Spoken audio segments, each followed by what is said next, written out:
Bonjour à tous et bienvenue dans l'épisode d'aujourd'hui. Je suis entouré de la charmante Julie. et du magnifique Tristan. Nous allons parler de l'apprentissage du français. Mais avant ça, nous allons commencer avec une imitation de loi. Alors, je suis payée à faire ça. Et maintenant, je veux une imitation de la loutre. Non, ça fait vraiment ça.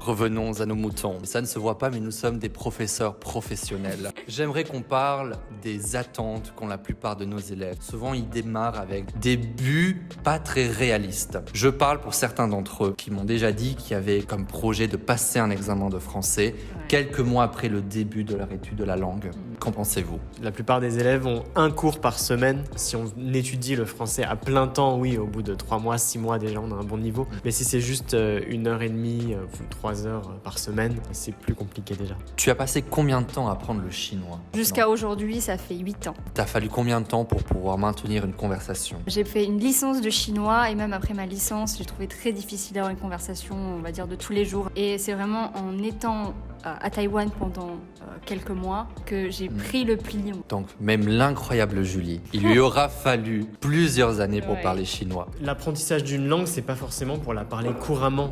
Avoir des bonnes bases, une bonne connaissance de la langue, c'est quelque chose de très enrichissant. Et ça, depuis Taïwan, vous pouvez y arriver en prenant des cours. Combien de temps faut-il investir pour parler français? Ça dépend bien sûr de qu'est-ce qu'on définit par parler français.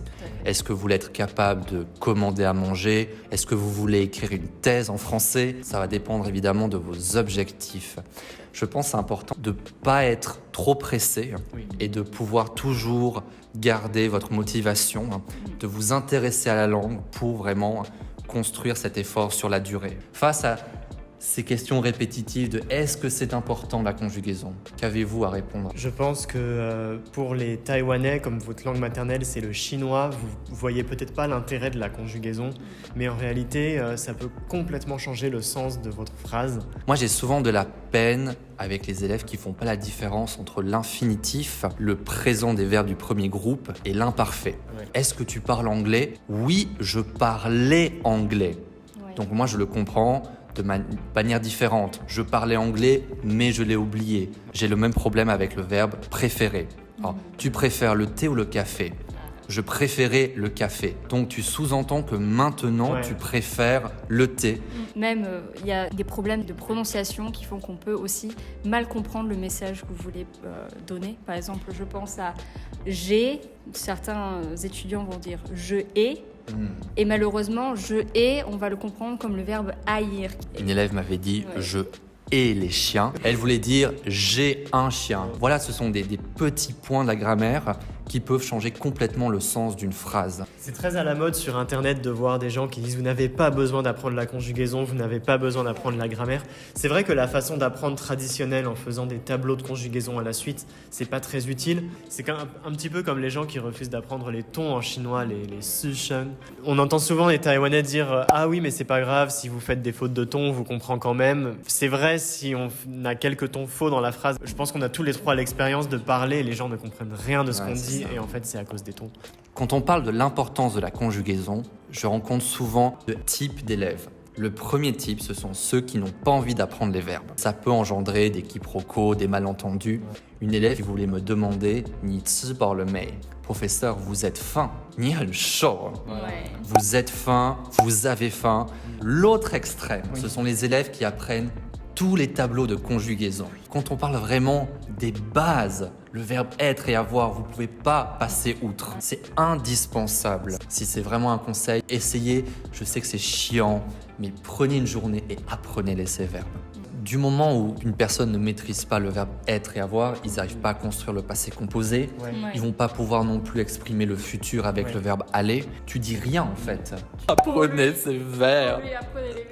Je vous en supplie. Il y a aussi une autre chose, c'est beaucoup d'élèves demandent est-ce que c'est vraiment important de connaître les masculins et les féminins. Dans la réalité, quand vous parlez, si vous avez une bonne grammaire, si vous faites l'erreur du masculin-féminin, on va comprendre? Alors, à partir de quel niveau on parle français? Déjà, ce qu'il faut savoir, c'est le A1, A2, B1, B2. C'est un cadre européen qui a été un peu créé pour les Européens qui apprennent des langues européennes. Oui. Et ça s'applique beaucoup moins à des Taïwanais parce que vous, votre langue maternelle, c'est le chinois qui est beaucoup plus éloigné du français. Donc, c'est des outils qui sont faits pour calculer votre niveau si jamais vous voulez aller étudier en France. Mais en soi, dans les universités, ça va surtout se jouer sur un entretien. Vous allez parler avec un professeur et il va évaluer si vous comprenez ce qu'il dit et si lui, il comprend ce que vous dites. De manière générale, dans les entretiens d'embauche en Europe, on ne donne pas beaucoup d'importance au certificat de langue.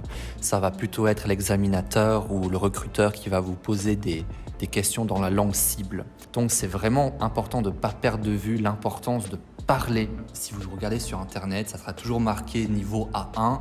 Il faut 120 heures d'apprentissage pour passer au niveau suivant. Ces 120 heures, on ne sait pas vraiment si c'est de l'apprentissage personnel, si ce sont des heures de cours. Ça dépend aussi de votre langue maternelle. Et je trouve que ce cadre, ça fait miroiter quelque chose qui est presque inatteignable. Je ne dis pas que c'est impossible. Je pense qu'il y a des Taïwanais qui réussissent à apprendre le français, atteindre un niveau A2 en 120 heures. Du moment où on arrive à passer l'examen A2, ça ne veut pas forcément dire que vous allez être capable de comprendre tout ce qu'inclut le niveau A2. Je m'explique. Le français, c'est une langue qui se construit en 3 registres. Le registre courant, c'est celui qui est enseigné dans les cours de français. Il y a le registre soutenu, qui est utilisé à l'écrit par les locuteurs natifs. Et il y a le registre familier. C'est un registre qui n'est pas enseigné aux étrangers. C'est vraiment un peu contradictoire parce que c'est celui qu'on utilise le plus en fin de compte. Et donc, on peut avoir des élèves qui arrivent à des niveaux très élevés, mais qui auront de la peine à suivre une vidéo YouTube. Et donc, je trouve que ce système de notation de A1 à C2, c'est un peu la pointe de l'iceberg. Il y a toute une partie qui devra être apprise à travers des séjours en France, en regardant des films, avec tout du matériel pas officiel. Il y a aussi un registre qui est aussi générationnel. C'est-à-dire que les personnes qui ont un certain âge ne parleront pas comme les jeunes. Je ne sais pas si vous avez déjà rencontré des élèves qui apprennent le français depuis plusieurs années et qui se présentent en disant « Que faites-vous donc dans la vie ?» qui utilise des formulations extrêmement littéraires. Oui. Elle a beau parler avec un bon vocabulaire, elle me donne au contraire l'impression d'une personne qui n'a jamais vraiment parlé français. En fait, ça démontre qu'elle n'a jamais vécu en France. C'est ça. Ou dans un pays francophone, tout du moins. On peut vous donner des exemples sur les registres de langue. T'habites où? T'habites où? Ouais. T'habites où? Où est-ce que tu habites? Ouais. En français courant. Où se trouve votre demeure en français soutenu? Bon, j'ai rien contre cette manière de parler, mais je sens qu'ils ont aussi de la peine en s'exprimant, que ça leur demande un effort, alors qu'ils pourraient le dire de manière beaucoup plus simple. L'important, c'est de savoir communiquer et de prendre du plaisir dans l'apprentissage d'une langue. Quand on regarde des manuels de français pour niveau B2, C1, des fois, ça me paraît presque lunaire. C'est pas le problème des élèves, c'est le problème de la manière qu'on a d'enseigner le français à des niveaux très élevés. Parce que plus on progresse avec le français, plus on va vers le registre soutenu. Par exemple, ce que nous, on essaie de faire dans notre école, c'est justement de passer du langage courant plutôt vers le langage familier. C'est pour ça qu'on a aussi une approche différente. La plupart de nos élèves apprennent le français parce qu'ils aiment cette langue, ils ont envie de découvrir nos pays. Et nous, en tant que professeurs, on aimerait vous permettre de vivre le français. Suivez des personnages qui vous intéressent sur YouTube. Essayez de trouver des amis qui parlent français. Faites de la grammaire à petite dose. Concentrez-vous surtout sur la conjugaison des auxiliaires, des verbes au présent, au passé composé, un petit peu d'imparfait, de futur simple et de conditionnel. Et puis surtout, donnez-vous le temps d'intégrer ces notions. Ne vous découragez pas, vous allez y arriver. Un commentaire, un pouce en l'air et n'oubliez pas de vous abonner. Soyez gentils et apprenez la conjugaison du verbe être et du verbe avoir. et des verbes réguliers. Merci. À la semaine prochaine. À la semaine prochaine. Au revoir. Mimi.